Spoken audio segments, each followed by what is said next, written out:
I don't know if that sentence made sense, but it made sense to me.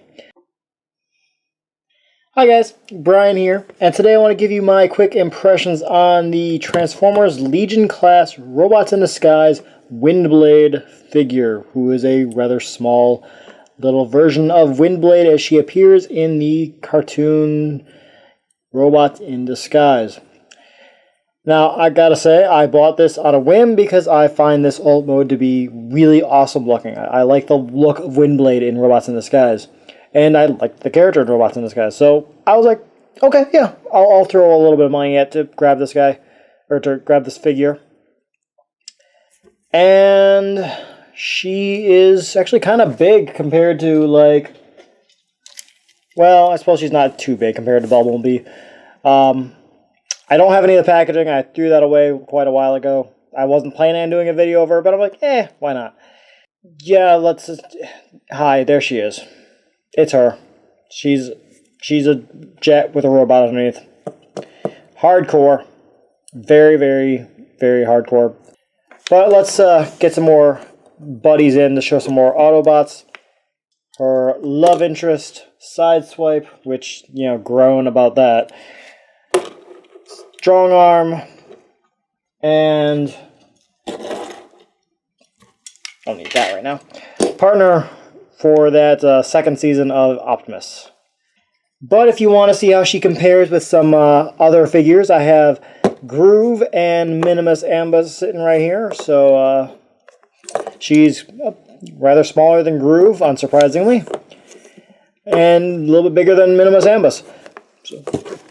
But you might be curious how she scales with a regular deluxe. So there is my yardstick of Chromia, and what do you know?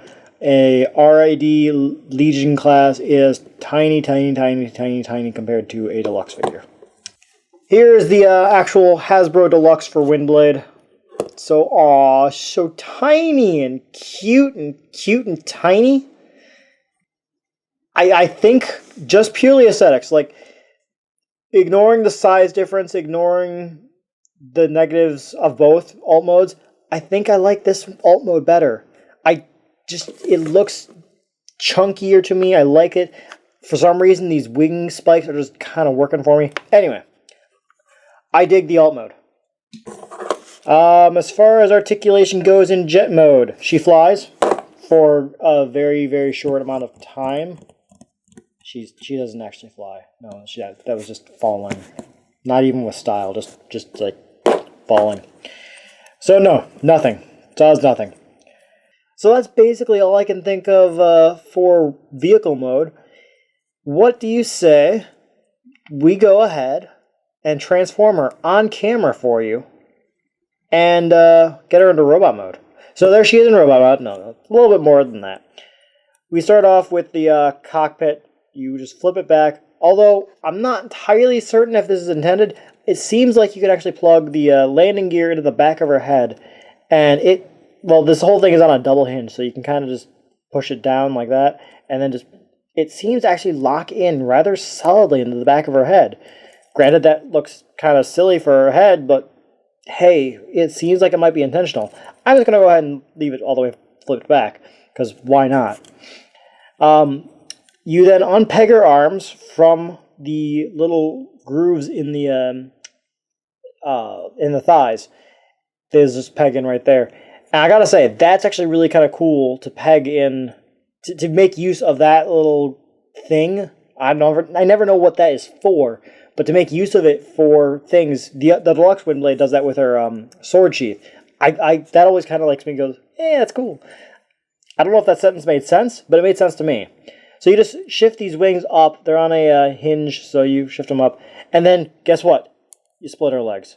There you go. You're done. Thanks to the ports on her wings, she can actually clip straight onto a Tamashi stage. So with a cool alt mode, she actually can look kind of cool. There she is, Miss Ameriblade. No, that's not right. For her articulation in robot mode, she's got ball joints at the well, for her arms, but her arms are like really low down, so you can spin these all around. but there's not really too much you can do with it. You can still move them out slightly with this joint, but not really. Her head does nothing because it's just solid. Her legs are on eyeball joints. You can go forward. You can go backwards a pretty good... I don't know, you can go backwards all the way. How far can you go out? Oh, really good way. So her legs are pretty good for a figure of this scale. She's even got a knee joint, which seems like it could have gone farther if they had, like, cut it a bit. I don't know. Oh, well, didn't mean to do that, but oh well. Yeah, there's this little black thing right here, and if they'd cut that, it could have gone back a little bit farther. Oh well. Ours is not the reason why. Ours is but to do and die. Always question why. Always question. But there she is in robot mode. So let's bring in some comparisons and see how she looks in that mode. Alright, for some size comparisons, let's bring in her squad, starting with Optimus, since that's who she spent all Season 2 with. We'll throw in Bumblebee. Come on, stand. B. You were just standing a moment ago, thank you. Strongarm. Sideswipe. Still the best one. Still like him. So, pretty decently scaled robot mode. I buy it. Obviously. For some other ones, there's the Minimus Ambus test and the Groove Factor. I like those names. That's kind of good. Yeah. And for general consensus, there is Chromia, my yardstick, and Windblade. And you guys are looking at their... Yeah, you're too low. So picking you up, there's the size. So I guess that kind of leads into my final thoughts on Windblade here. The transformation, I didn't really expect the swivel of the wings, and I kind of, well, like I said, I dig the alt mode a lot. So it's kind of okay. This is not a figure I'd rush out to buy, but this is definitely, I don't know. I don't know what my opinion is on it. It's this. Whatever this is, it's this. Guess that's as far as my opinion on it goes. It does what I expected it to, and that's about as much as I wanted it. I don't know. I don't know. I do not know. But I'm curious to know what you guys think of this figure. How does it look to you? How do you think of Windblade in Robots in Disguise? Oh, and speaking of Robots in Disguise, might as well give my little thoughts on it since I've caught up now on the second season. The show isn't bad. It's not really great, but it's not bad. I do like Windblade in it. I loved that they actually did directly tie it to Transformers Prime.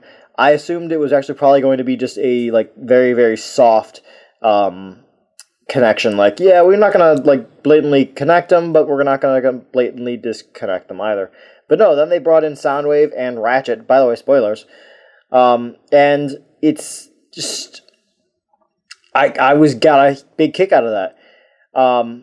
I don't understand why the characters would act the way they are acting if they are in direct continuity with Transformers Prime. Like, why wouldn't they contact Fowler for some sort of assistance? But anyway, the series was not horrible. I knew what the target demographic was, so therefore that kind of dictated my expectations for the show. Anyway, that's my opinions on the show. Not awful, not the best, and hey, I just popped this off, so let's put that back. I'd also like to take a moment to sincerely thank you guys for those of you who have subscribed to us and continue watching our videos and spread the word about us. You guys are amazing for doing that, and we love you very much for all your effort to help us grow. And we could not do this without you, so we keep doing this for you, so thank you. Until next time, guys, may all your blades be windy. Whoosh.